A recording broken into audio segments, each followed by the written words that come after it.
She blocked my driveway and again, so I grabbed a paintbrush and made her SUV the centerpiece of a suburban art exhibit. HOA Karen parked in my driveway again. So I painted around her car and called it art. Part 1. The Chrome Wall and the Monday War. It happened. Again. That silver SUV was sprawled across my driveway like it paid rent, blocking me in, for the 5th time, this month. But this Monday, it wasn't just annoying. It was war. I wasn't heading out for coffee or milk this time. I had a zoning board meeting downtown, a meeting that would decide whether my permit to expand the guest house would be approved. And guess who had filed the biggest objection against that permit last week? Yeah, Karen. The same Karen now using my concrete as her personal parking lot. Again. The chrome on her car gleamed like a smug little mirror of arrogance. I stared at the bumper sticker that read HOA for life, and something in me just snapped. I stood there, jaw clenched, watching seconds tick by as my career, my schedule, and my patience evaporated with the morning sun. Across the street, Glenn was watering his lawn. He caught my eye, then the SUV. "Again?" he called. I nodded. "That woman's got more nerve than a downed power line," he muttered. I thought about calling the cops, but we both knew how that would go. Karen would show up, turn on the tears, cry about confusing property lines, and I'd somehow end up apologizing for having a driveway. I tried something else instead. I reversed, hard right, across Glenn's lawn, just to escape the blockade, clipped his sprinkler system. Water shot into the air like a Vegas fountain. And to top it off, I flattened one of his garden gnomes. Great! I was soaked, limping on a bent tire, and now late. By noon, Karen showed up, sunglasses, yoga pants, and that tiny dog that looked like it filed HOA complaints on her behalf. I was fixing Glenn's sprinkler when she had the audacity to saunter over and say, "Sorry. HOA emergency this morning. Had to park somewhere. You don't mind, right?" Right? I turned, looked her in the eye. "It's a private driveway, Karen." She blinked, like I'd just spoken in Latin. "It's technically community overflow during HOA leadership meetings. Page 17, subclause D." She said it like she had drafted the HOA Bible herself. Let me tell you something about Karen's HOA. No garden gnomes taller than 12 inches. No flags unless they're American. No car washing on odd-numbered days. And apparently now, no driveways that aren't her personal valet zone. But I wasn't going to argue. No. Not today. Because that night, while I sat in my living room, surrounded by empty coffee cups and passive-aggressive HOA posters, I got an idea. Not a normal one. A glorious, slightly unhinged one. She wanted to treat my driveway like public property? Fine. I'd treat her car like public art. Part 2. The spray paint and the spark of revenge. That night, I sat on the curb, paint-stained sketchpad in one hand, rage marinating in the other. Karen had crossed the line. Again. So I was about to draw one. Literally. This wasn't just petty revenge. This was going to be performance art. I rummaged through the garage, found half-used cans of neon pink, electric blue, a whole mess of glitter spray, and some leftover caution tape from Halloween. It was all coming together. The next morning, I got up early. Too early. The kind of early that says, "You messed with the wrong neighbor." And sure enough, there she was, parked diagonally across my driveway like she was daring me to act. Perfect. I waited. 1 hour, 2. She wasn't moving it, so I set the scene. Caution tape strung between my mailbox and Glenn's fence. 2 orange traffic cones at the edge of the sidewalk. Thank you, Glenn. A handwritten sign on a wooden easel that read, "Creative Zone, Art in Progress. Please do not disturb the muse." It was vague enough to confuse the law, but cheeky enough to make the neighbors curious. And when the coast was clear, I painted. The first brush stroke was a swirl of ocean blue, curling from the rear wheel like a tidal wave. Next came yellow stars, orbiting around her front tires. Then a blooming vine of gold glitter that circled the whole car, never touching the vehicle itself, only the driveway beneath it. That was the rule. No destruction, just declaration. People started gathering by the time I finished the third swirl. At first, they thought I was having a breakdown.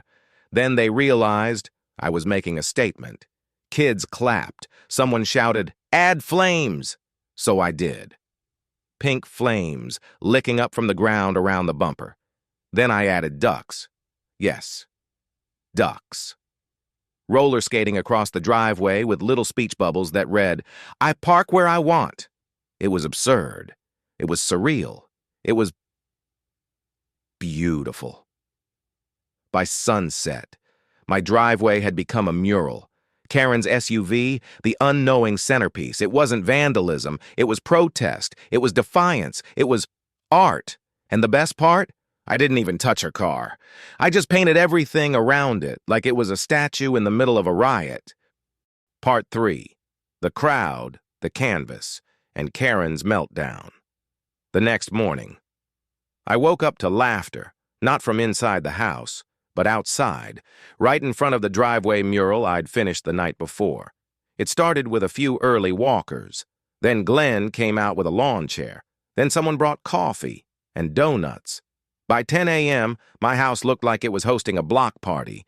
Kids were drawing chalk cartoons beside the glittering swirls. Teenagers were taking selfies with the ducks on wheels.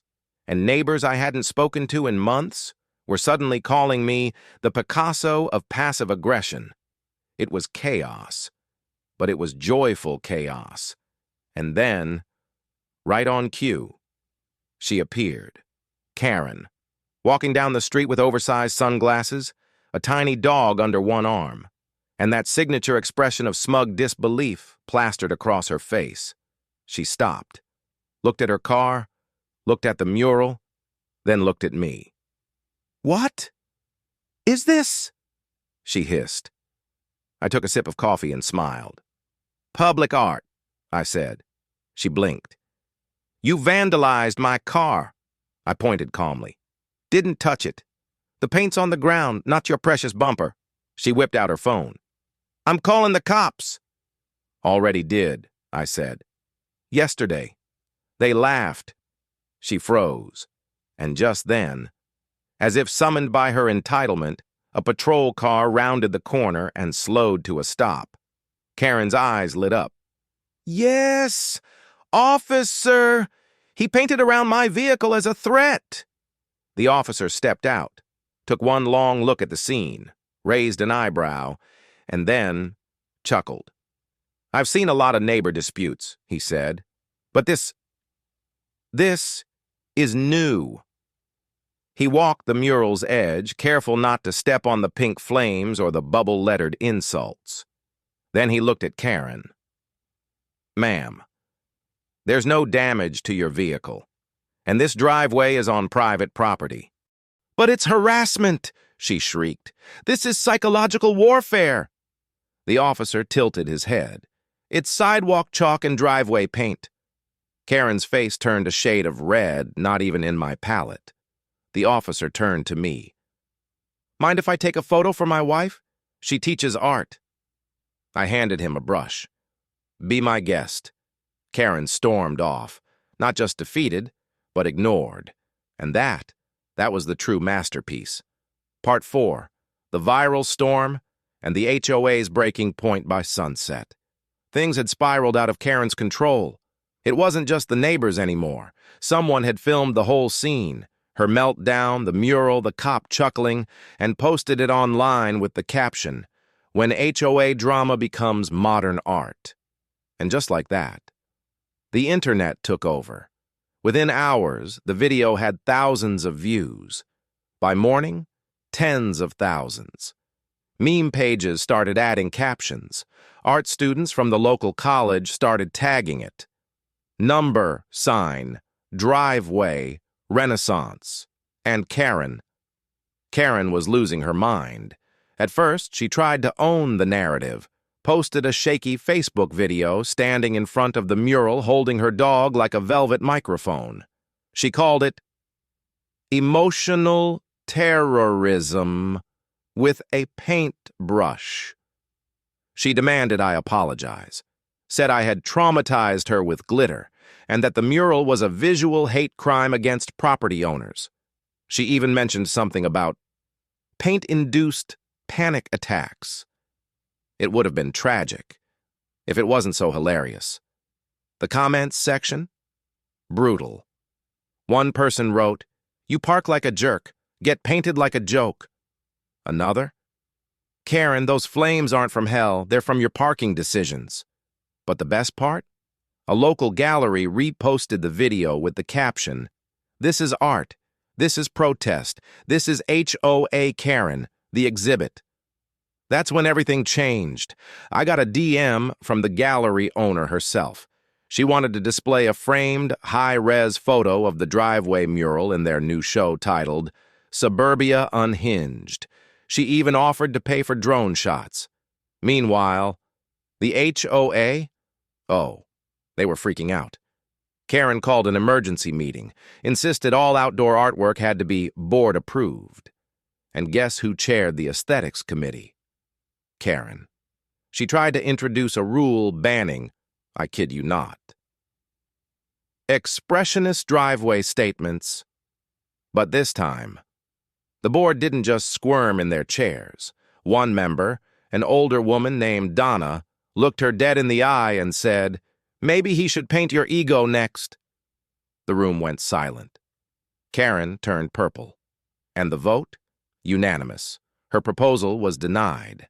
And for the first time, HOA Karen realized she wasn't the queen of the cul-de-sac anymore. Part 5. The sprinkler sabotage and the night she slipped in the mud. I should have known Karen wouldn't go down quietly. She never did. 3 days passed after her HOA proposal failed. 3 beautiful Karen-free days. The mural remained untouched. The neighborhood felt lighter. People walked by just to take pictures. Kids posed with the painted ducks on skateboards. Someone even tied a balloon to my mailbox that said, "Freedom looks good on you." But Karen? She was plotting. At exactly 2:17 a.m., according to my motion-activated camera, she crept into my yard wearing a hoodie, rubber gloves, and carrying a bucket. She wasn't trying to admire the mural. She was trying to destroy it. She crouched by the sprinkler control box, fumbling with the settings like she was defusing a bomb. Her plan was obvious. Flood the driveway, wash away the art, erase the embarrassment. Only, she had no idea how the system worked. Instead of targeting the driveway zone, she triggered the side yard burst pipe. A jet of cold water blasted across the lawn, right into the undercarriage of her own SUV. She shrieked, tried to run, but slipped, right into the puddle she created, splashing herself from head to toe in muddy water. Her tiny dog yapped and spun in circles like it was caught in a horror movie. She scrambled back to her feet, soaked, furious, and limping in one wet slipper.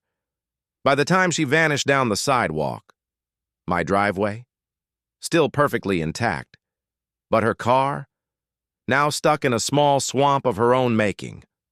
The next morning, I brewed my coffee, sat on the porch, and reviewed the footage like it was an Oscar-nominated short film. Then I did what anyone with common sense would do. I backed up the clip, put it on a USB, and walked it right into the police station. The officer behind the desk didn't even flinch. He looked at the name on the incident report, then muttered, "Karen again?" I nodded. He took the flash drive, smiled, and said, "This is going to make someone's day." Within 48 hours, the HOA scheduled a vote. Not about paint, not about permits, but about Karen. Because this wasn't a feud anymore. It was sabotage, caught on camera, with muddy evidence and broken pipes to prove it. And this time, even her clipboard couldn't save her. Part 6, the gallery invitation, and the petition called No More Karen. The morning after the sprinkler sabotage, I thought things might settle, but then the real surprise came. An email from a local art gallery downtown. Subject line, "Your driveway mural equals suburban masterpiece?" I clicked. Inside was a message from the curator herself. She'd seen the video, heard about the HOA drama, and she loved it.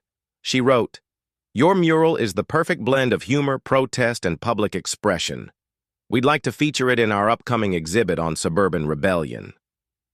I sat back, stunned. What started as frustration in a paint can was now being called art by professionals.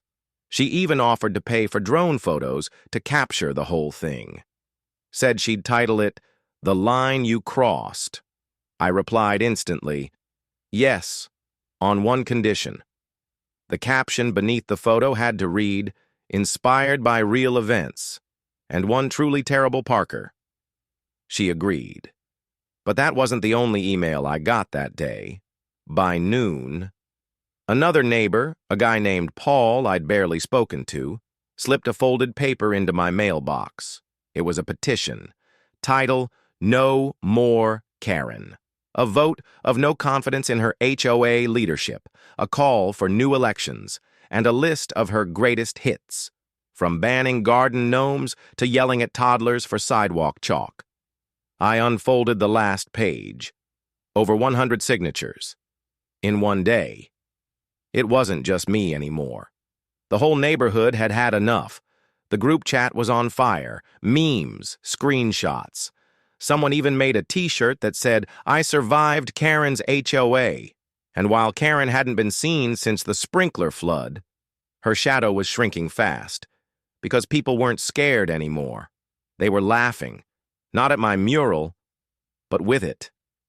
And in the silence that followed, something beautiful happened. My driveway. It wasn't a war zone anymore. It was a rally point, a painted line in the concrete where a whole neighborhood said, "Enough." But of course, Karen wasn't done, because when she can't fight with flyers or fines, she fights with one last weapon, a fake lawsuit, written in Comic Sans. Part 7, the Comic Sans lawsuit, and the HOA vote that changed everything. It came, taped to my front door, a plain white envelope, no stamp, no return address. Just 2 words scrawled in bold black marker, legal notice. I knew before opening it, this wasn't real, but curiosity won. Inside, 2 typed pages, written entirely in Comic Sans, like a lawsuit drafted during recess by a 3rd grader with a grudge. She accused me of psychological warfare, creative intimidation, emotional vandalism, and something she called art-based aggression. She demanded $10,000 for emotional distress, a public apology read aloud at the next HOA meeting, and the full removal of the hate mural. Within 5 days. She even claimed loss of social status, and, my personal favorite, reduced dog-walking reputation. I nearly dropped my coffee from laughing. No court mentioned, no law firm, just Karen, unhinged, unfiltered, and utterly unserious. I showed the letter to Glenn. He couldn't breathe from laughing, had to sit down on the porch and wipe tears from his eyes. But jokes aside, we both knew one thing. Karen was escalating, and she wasn't going to stop. That afternoon, the HOA board, at her request, held yet another emergency meeting. She was pushing a new motion. All outdoor artwork must be pre-approved by the HOA's aesthetic committee. And surprise, surprise, she chaired the committee. It was a trap. A last-ditch effort to outlaw my driveway mural retroactively. But I didn't come unprepared. As she read her proposal, Wearing her usual power blazer and fake courtroom scowl, I waited patiently, then stood, walked to the front, and placed my documents on the table. Aerial drone photos of the mural, a letter from the downtown gallery, and one very important permit, temporary public art approval, signed by the city clerk just 2 days ago. I looked her straight in the eye. This mural is now legally classified as a community art installation, I said. Any attempt to remove it would be a violation of city code. The room went still. One board member leaned forward to read it. Another whispered, "Is this real?" Karen's face drained. The vote wasn't close. Her proposal rejected. But then something bigger happened. A second motion was introduced to review Karen's conduct as HOA president. The board didn't hesitate. Unanimous. Karen didn't speak, didn't argue. She just sat there, stone-faced, as the neighborhood, finally, started to turn on its self-appointed queen. Part 8. The donut table, the paintbrush, and the officer with the clipboard. She came back swinging. But not with a lawsuit this time with donuts. Flyers showed up in mailboxes that Friday morning, printed on neon orange paper, titled Neighborhood Art Cleanup Day. Subtext? Free coffee and donuts for those willing to help remove public graffiti. I knew exactly what she meant, and so did everyone else. It was Karen's last-ditch attempt to turn my driveway mural into a battlefield, drenched in powdered sugar and passive aggression. And at 9 a.m. sharp, she arrived, wearing a fluorescent vest, rubber gloves, a bucket of soapy water in one hand, and smugness in the other. 2 HOA loyalists followed her like backup dancers, wheeling in a folding table, stacked with cheap donuts and bad intentions. She didn't even knock, just walked right up to the edge of my driveway, stared down the mural like it had personally insulted her ancestors, and dipped her brush into the suds. But what she didn't know was that I had been busy too, right next to the mural. Mounted on a mini wooden easel was a laminated sign, clear, bold, and legal. Temporary public art permit, issued by City Hall, alteration prohibited. Glenn was already on his phone, quietly dialing the city's non-emergency line. And just as Karen's brush hovered an inch above the pavement, a white city enforcement truck pulled around the corner. Out stepped a city officer, clipboard in hand, calm expression of a man who'd seen way too much HOA nonsense in his career. He walked up slowly, took one look at Karen, then at the permit sign, then back at her still dripping brush. "Ma'am," he said, "this is a protected temporary art installation. Any attempt to scrub, damage, or alter it is defacement of permitted public art." Karen blinked, tried to argue, tried to wave the bucket like it was evidence, tried to explain that the HOA never signed off on this. But the officer didn't raise his voice. He simply pointed at the laminated permit, then at the small crowd that had gathered, phones already filming. "Your name has been cited in 2 previous complaints.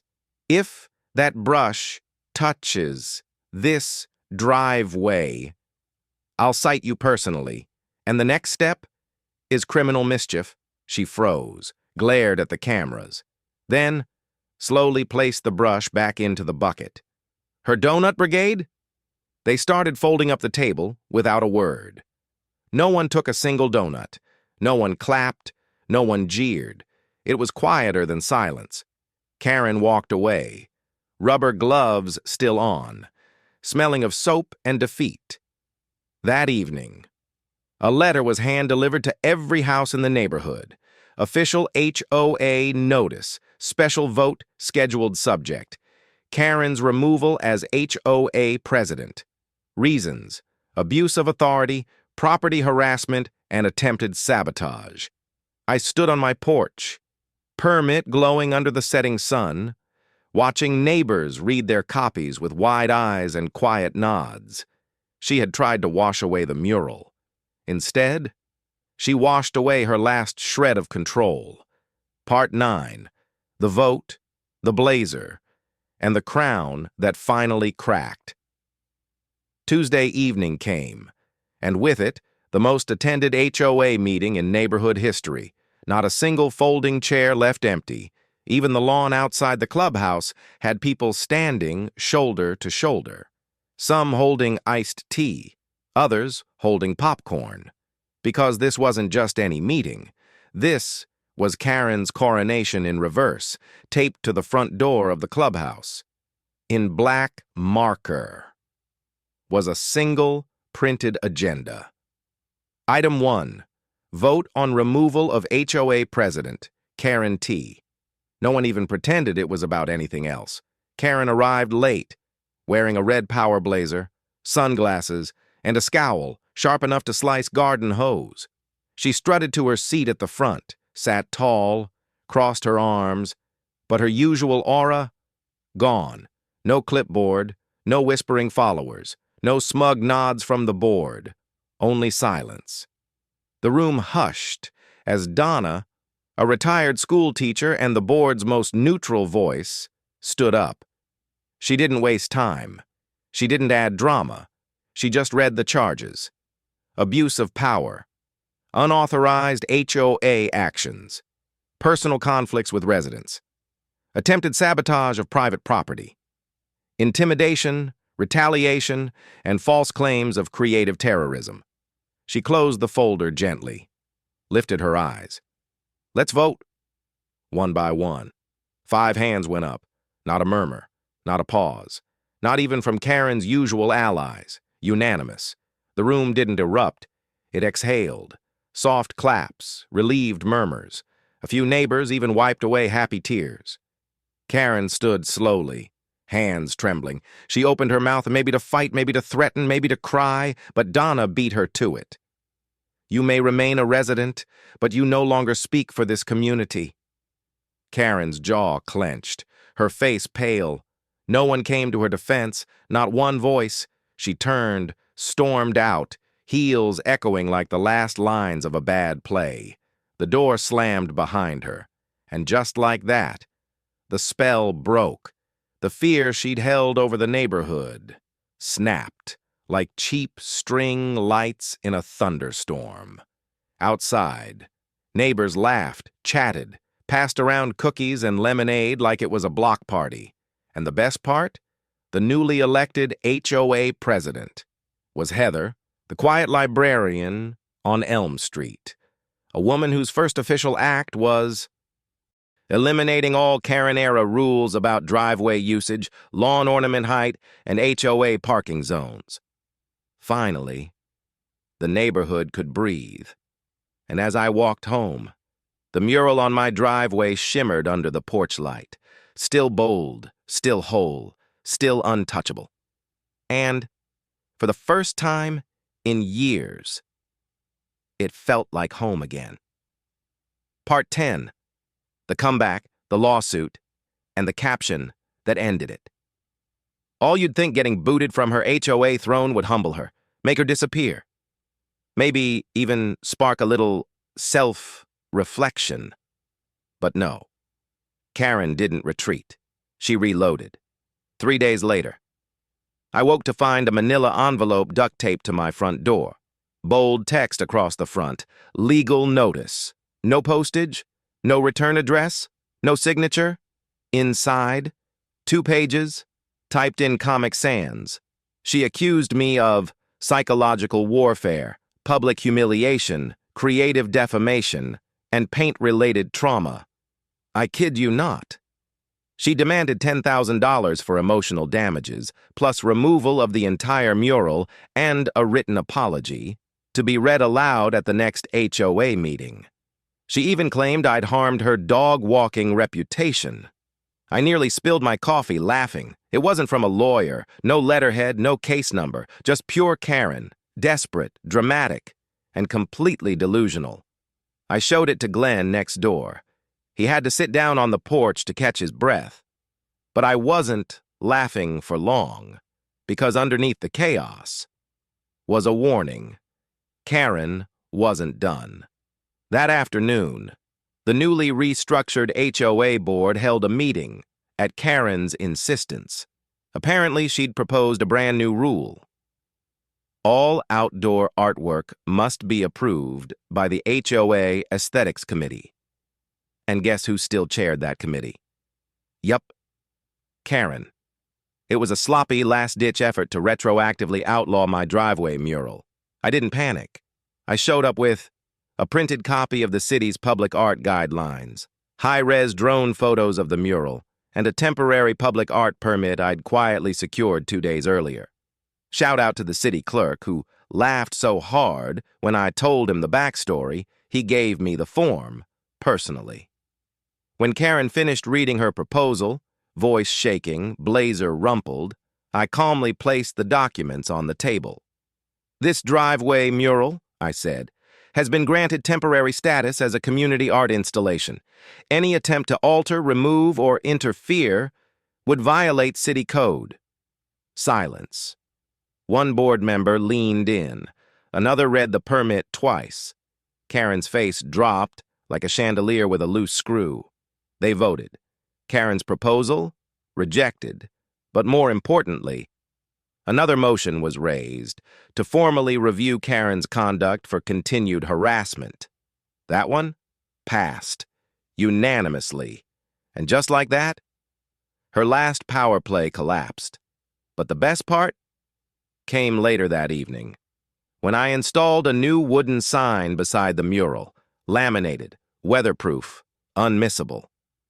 This artwork is protected by city permit as a recognized temporary public art installation, inspired by real events, and one truly terrible Parker. Karen didn't show her face for days, but I knew her silence wasn't surrender. It was just the start of her next move. Part 11. The donuts, the bucket, and the brush that never touched the ground. Karen's silence was never peace. It was plotting, disguised as patience. That Friday morning, flyers started appearing in mailboxes. Cheap paper, clip art of scrub brushes and smiley faces. Headline in bold caps: Community Cleanup Day. Help remove unwanted street defacement. Free donuts, free coffee. Make our neighborhood shine again. It didn't mention my name. Didn't need to. The image next to the text? A blurry photo of my mural. Her latest scheme wasn't subtle. It was sabotage, dressed up like a bake sale. I didn't panic. I didn't post online. I didn't even tear down the flyers. I waited. At exactly 9 a.m., Karen strutted down the sidewalk in a fluorescent vest, rubber gloves on, bucket of soapy water swinging like she was off to clean graffiti in Times Square. 2 HOA loyalists followed her, dragging a folding table topped with napkins, styrofoam cups, and a suspiciously large pile of powdered donuts. She stood at the edge of my mural like it was a crime scene. But next to the art, right where she couldn't miss it, was a small wooden easel. On it, my official city permit, laminated, posted in plain sight. Karen didn't read it. She dipped her brush, took a step forward, and that's when I saw him. A city code enforcement officer, clipboard in hand, stepping out of a truck at the corner like a suburban cowboy walking into a standoff. Karen froze mid-lunge. He walked slowly, calmly, like a man who'd been through 1,000 HOA tantrums. Stopped beside her. Nodded once. "This is a protected public art installation," he said flatly. "Any attempt to alter or damage it will be treated as defacement." Karen sputtered. "It's on a driveway. This is private," he pointed to the permit. Then to the growing crowd of neighbors, phones out, recording. "And you, ma'am," he added, "are already named in 2 prior complaints involving this mural." Then he said the line that made Karen's arm go limp. If that brush touches pavement, I will personally cite you, and the next step will be criminal mischief." She glanced around. Dozens of phones pointed at her like cameras on a red carpet. Except she wasn't the star. She was the punchline. Karen slowly, silently, set the brush back into the bucket. Her two assistants folded the donut table without a word. No one took a pastry. The crowd didn't cheer, didn't boo. They just watched, witnessed. And that silence, that was the moment the neighborhood finally turned the page. Karen didn't speak. She didn't cry. She just walked away, wet gloves still on, back straight. But her power, left behind, painted into the concrete she couldn't erase. Part 12. The vote, the mural, and the day the crown, finally cracked Tuesday evening, arrived. And the clubhouse lawn looked like a suburban Super Bowl. Folding chairs, lemonade coolers, people waving at neighbors they hadn't spoken to in years. Even Glenn wore a t-shirt that said, "Street art greater than street drama." At the center of it all, Karen, sitting front row, arms crossed tight, in a power blazer the color of fire hydrants. The HOA board sat at a folding table, tired, tight-lipped, and done with pretending. The agenda taped to the door said one thing: motion. Vote to remove HOA president, Karen T. No filler, no fluff, just the reckoning. Donna, a retired teacher who'd once stayed neutral, stood first. Her voice didn't tremble. It didn't rise. She simply listed the facts. Unauthorized use of private property, attempted destruction of permitted art, misuse of HOA resources, hostile behavior toward multiple residents, filing a false legal notice with zero legal merit. The crowd didn't interrupt. They didn't need to. The weight of Karen's reign was heavy enough. Then came the vote. One by one, each board member raised a hand, 5 hands, all 5, unanimous. Karen stood slowly, jaw clenched. She opened her mouth, but Donna beat her to it. "You are officially removed as HOA president, effective immediately. You may remain a resident, but you no longer speak for this community." Karen looked around, but no one met her eyes. She stormed out, heels clacking like angry exclamation marks. The door slammed. No one followed. Outside, the mural still glowed in the porch light, untouched, unapologetic. And inside that clubhouse, no one spoke of bylaws. No one mentioned paint. They talked about block parties, book clubs, maybe even planting sunflowers on the corner again. For the first time in a long time, the air was light. Karen's crown had cracked, and nobody was putting it back on. Part 13. The tow truck, the slippers, and the day her SUV finally flew. It had been quiet for days. Too quiet. No flyers, no HOA updates, no surprise donuts promising art cleanup events. But I wasn't fooled. Karen didn't retreat. She reloaded, and sure enough, on a Wednesday morning, I opened my curtains, and there it was. Her SUV. Again. Dead center in my driveway, like nothing had happened, like she hadn't been removed as president, like she was still queen of the cul-de-sac. This time, she left a laminated sign in her window. Community Access Zone. Protected by civil ordinance. I nearly choked on my coffee, but I didn't yell, didn't storm outside. I just smiled and made a single phone call. By 2 p.m., a city tow truck rolled to a slow, righteous stop at the curb. Karen was nowhere in sight. The driver stepped out, clipboard in hand, checked the driveway, checked the posted public art permit, nodded once. Then he attached the hook, slow, deliberate, like a ceremony.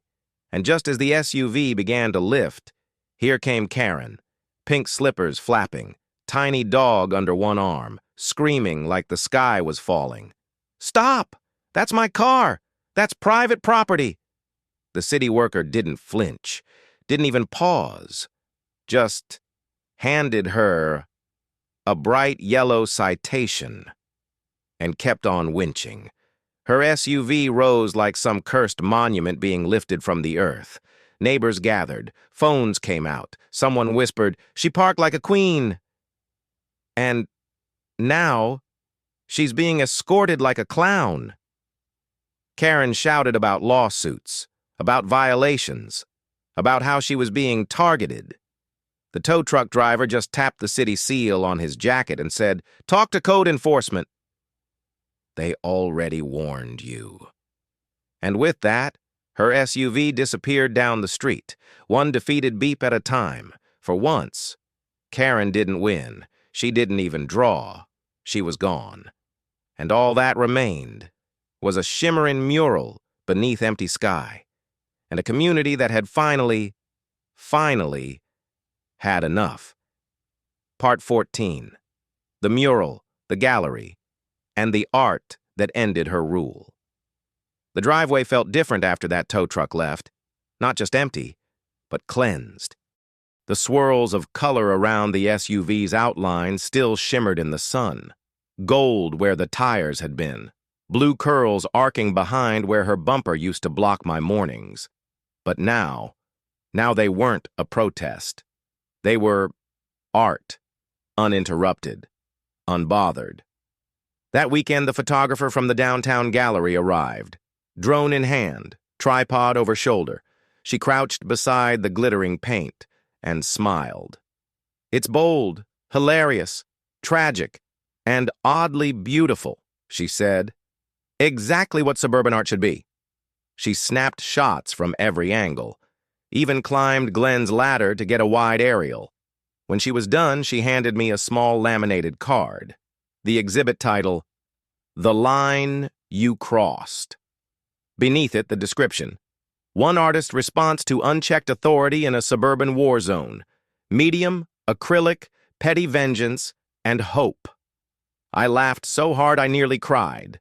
For the first time in weeks, there was no fear, no retaliation. Just messages from the gallery confirming the mural would be featured as the centerpiece of their Rebellion in the Burbs showcase next month. That same day, I received a new letter from the HOA board. Typed, official, signed by all 5 members. Karen was officially removed as president, effective immediately, barred from holding leadership roles, pending a vote on her permanent suspension from all committee positions. And you know what? Nobody cheered. Nobody threw a party. Because we didn't need to. She had already painted her own ending. We just added the frame. And me? I stood at the edge of that driveway, brush in hand, sun dipping low, and whispered to myself, "Now that's how you park a legacy." Part 15. The vote, the blazer, and Karen's coronation in reverse. Tuesday night didn't feel like a neighborhood meeting. It felt like an event. Lawn chairs lined the walkway outside the clubhouse. Someone set up a popcorn machine. No joke. Glenn even brought his Bluetooth speaker, playing low-volume victory jazz. Everyone knew what tonight was. Karen's final act. The agenda? One item, taped to the door in all caps. Vote on removal of HOA President Karen T. Inside, the mood was electric. Neighbors, some who hadn't spoken in years, were laughing, catching up, passing around brownies and iced tea. At the center of it all sat Karen, wearing a crimson power blazer, a statement necklace the size of a salad plate, and yes, sunglasses, indoors, at night. The room hushed as Donna, the retired teacher turned interim chair, stood up. She didn't need a mic. Her voice cut through the tension like chalk on a whiteboard. "Tonight, we address a pattern of behavior unbecoming of community leadership." She listed it all. Abuse of power. Targeted harassment. unauthorized parking, sprinkler sabotage, and one deeply misinformed attempt to scrub a legal art installation. Karen flinched at that one. Then came the vote. No speeches, no theatrics, just 5 hands, raised one by one, unanimous. The room exhaled, then erupted, not with jeers, but a quiet, cathartic applause. Karen stood slowly. Her face was a mess of fury, disbelief, and that flicker of "how dare you, dum-bum?" She opened her mouth, but Donna beat her to it. "You may remain a resident, Karen, but as of now, you no longer speak for this community." Karen looked around, waiting for someone to object, to defend her. No one did. She turned and stormed out. The door slammed so hard the agenda flyer fluttered to the floor like a flag being lowered. And outside, the neighborhood didn't gloat, they didn't celebrate, they just moved on.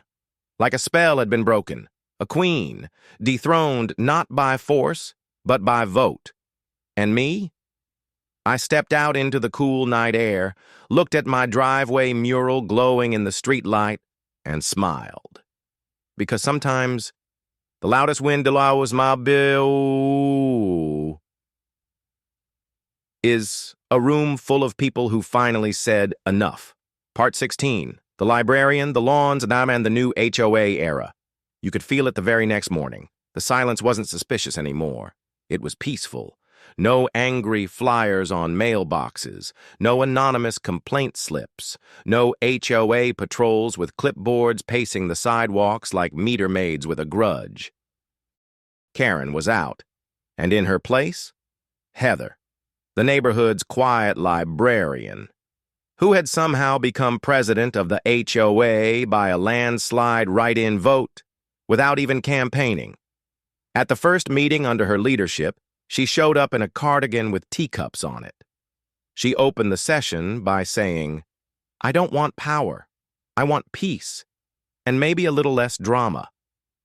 And just like that, the room exhaled. Heather's first act? She repealed every one of Karen's bizarre regulations. Lawn height restrictions? Gone. Garden gnome permits? Shredded. HOA control over driveway decor? Abolished. And the best one? No more Karen-style emergency bylaws that no one voted on. People actually clapped. Someone brought cookies. A neighbor volunteered to plant flowers around the clubhouse entrance. Another offered to repaint the faded "Welcome to Whisper Creek" sign, with real color this time. The mood was light, like someone had opened a window in a room that had been sealed for years. As for me, I finally took a full afternoon to sit on my porch, sip sweet tea, and watch as neighborhood kids chalked smiley faces on the sidewalk, without fear of a citation. My mural? Still intact. Still protected. Now considered a local art landmark, complete with laminated city permit posted proudly beside it. And Karen? She hadn't shown her face since the vote. No walks, no whispers, no sunglasses at sunset. Some say she was licking her wounds. Others say she was quietly putting her house on the market. Me? I didn't care, because the HOA didn't just get a new president. We got our neighborhood back. And sometimes, all it takes to end a reign of nonsense is a librarian with a backbone and a community tired of tiptoeing. Part 17. The mural's farewell, and the final stroke of petty justice 30 days. That's how long the city had granted the mural's protected status. 30 days of laughter, selfies, gallery visits, and absolute glorious Karen silence. But eventually, even masterpieces meet their expiration date. The gallery exhibit had ended. The citywide art tour was moving on. And my permit? It was set to expire Friday at noon. So that morning I woke early, pulled on my oldest jeans, and walked barefoot to the driveway. I stood there for a long moment, just staring at it. The swirls, the sparkle lines, the fire-breathing squirrel on the passenger side shadow. All of it felt like a memory I wasn't ready to wash away. But art isn't meant to last forever. Not in chalk, not in paint, not in rebellion, and definitely not when HOA Karen once roamed free. By 10 a.m., the neighbors started arriving. First Glenn with a garden hose, then Donna from the HOA board, holding 2 buckets and a Bluetooth speaker playing upbeat jazz. Even Heather showed up, bringing lemonade and those ridiculous cookie bars everyone pretended not to love. No one said it out loud, but we all knew. This wasn't just the end of a driveway mural. It was the end of her. Karen's reign, her clipboard empire, her imaginary bylaws and emotional terrorism claims. It was all washing away, one gentle stroke at a time. Kids dipped sponges and made it a game. Someone squirted Glenn with the hose, twice. Laughter bounced off the curbs like music. And then, just before the final swirl disappeared beneath the suds, I dipped my brush in a bit of leftover gold and painted one last detail. Right at the corner. Subtle. Deliberate.